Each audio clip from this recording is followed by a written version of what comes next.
రామన్న నమస్తే.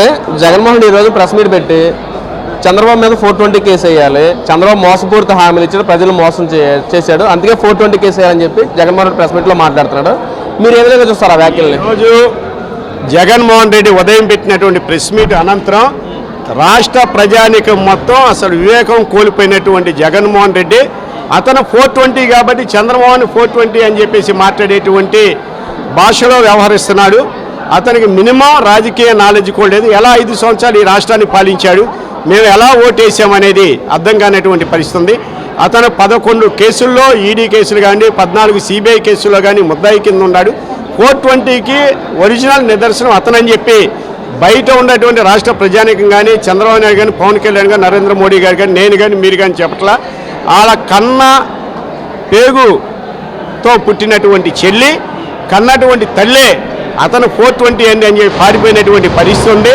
అతను ఏ మాటలు చెప్పినా జనాలు వినేటువంటి పరిస్థితి లేదు. అంటే ఎందుకని చంద్రబాబు మోసపూరిత హామీలు ఇచ్చాడు, ఏదైతే అధికారంలో రాకముందు చెప్పిన హామీలేమి నెరవేర్చట్లేదు, ప్రజలందరూ మోసం చేశాడు చంద్రబాబు అంటున్నారు. చంద్రబాబు నాయుడు ఇచ్చినటువంటి సూపర్ 6 హామీలన్నీ నెరవేర్చాడు. అధికారం రాగానే పెన్షన్ పెంచాడు. ఆ పెంచినటువంటి పెన్షన్ గత 3 నెలల నుంచి రావాల్సింది కూడా కలిపి 7,000 రూపాయలు ఇచ్చినటువంటి పరిస్థితి. అన్నా క్యాంటీన్లు తిరిగి ప్రారంభింపజేశాడు. దానితో పాటు ఇల్లు లేని నిరుపేదలందరికీ కూడా ఇల్లును ఏర్పాటు చేసుకున్నాడు. టిట్కో ఇల్లు రేపు మార్చి ఏప్రిల్ నుంచి వస్తున్నటువంటి పరిస్థితి టిట్కో ఇళ్ళకి సంబంధించి ఉంది. అదేవిధంగా నూతన పెన్షన్లు మొత్తం ఇచ్చాడు. రేషన్ కార్డులు లేనటువంటి వారు కూడా రేషన్ కార్డులు ఇచ్చినటువంటి పరిస్థితి ఉంది.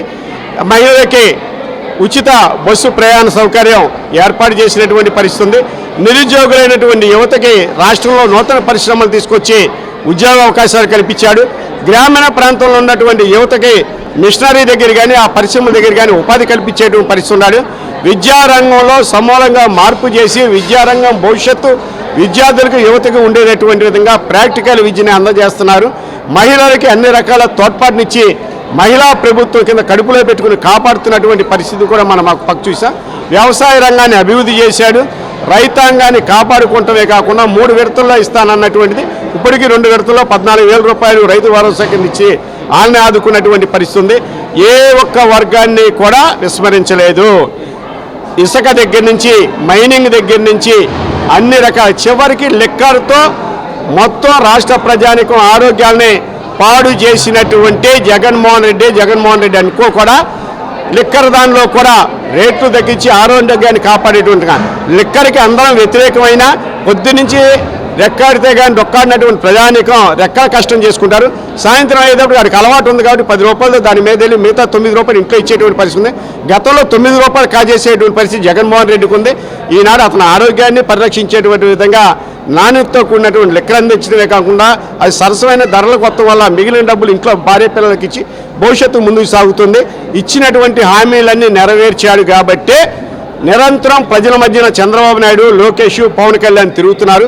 గత 5 సంవత్సరాలు ఈయన ఇచ్చినటువంటి హామీ ఏ రోజు నెరవేర్చలేదు కాబట్టి చివరికి మీ మీడియా సమావేశాలు కూడా రికార్డు చేసి అద్దాల గదుల్లో ఉండి మీకు కూడా కనిపించినటువంటి పరిస్థితి ఉంది.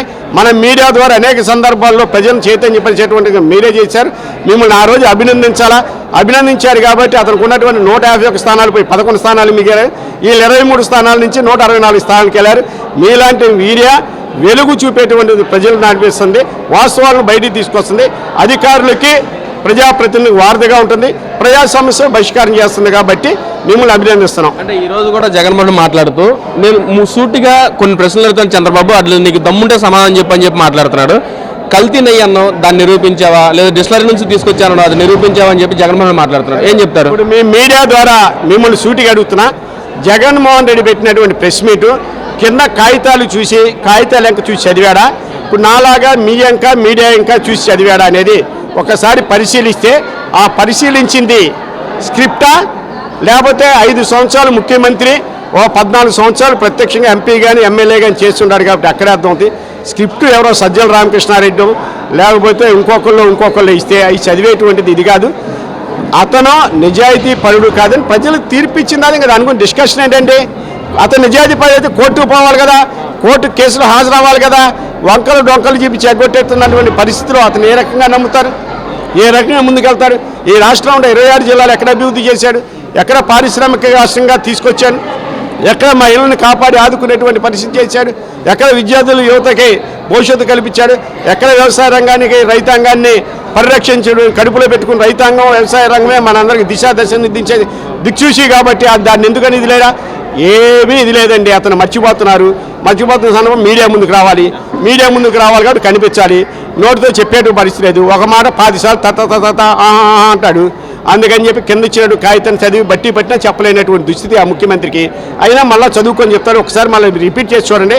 అతను డైరెక్ట్గా పేపర్ లేకుండా ఇది లేకుండా మాట్లాడాడంటే మీరు బహిరంగ చర్చకి వైసీపీ స్థాయిలో చోటా మోటా నాయకుడి దగ్గర నుంచి ముఖ్యమంత్రి వరకు ఎవరు వచ్చినా మేము ప్రజల ముందు బహిరంగ చర్చకు వస్తానికి సిద్ధంగా ఉన్నాం.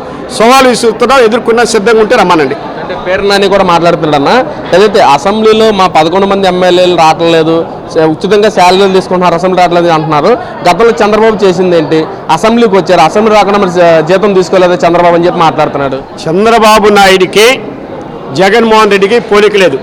జగన్మోహన్ రెడ్డిని ప్రతిపక్ష నాయకుడి కింద ఎవరు గుర్తించలా. ఆ 11 మంది కూడా ఎమ్మెల్యేలు మాత్రమే. ఈయన కూడా పులివెందులకు సంబంధించినటువంటి ఎమ్మెల్యేనే. వచ్చి ఎమ్మెల్యే స్థాయిలో మాట్లాడాలా? ఆనాడు చంద్రబాబు నాయుడు ప్రతిపక్ష హోదాలో ఉన్నటువంటి ప్రతిపక్ష నాయకుడు వస్తే వ్యక్తిగతంగా వాళ్ళ భార్యని ఎవరైనా ఆనాడు ద్రౌపదిని నిండు సభలో కౌరవులు ఎలాగైతే చీరలాగి మాట్లాడితే ఆ కౌరవులు కురుక్షేత్రంలో పతనమయ్యి పాండవులు శ్రీకృష్ణ ఆధ్వర్యంలో ఎలా గెలిచారో సేమ్ అదే విధంగా నేను ప్రజానికి ముందుకెళ్తా, ప్రజలు స్పష్టమైన తీర్పిస్తారు, నేను ముఖ్యమంత్రి అయిన తర్వాత సభలోకి వస్తా. ఇలాంటి అరాచక ప్రభుత్వం అతను వచ్చాడు తప్ప మిగతా 22 మందిని కూడా అసెంబ్లీలో కూర్చోబెట్టాడు.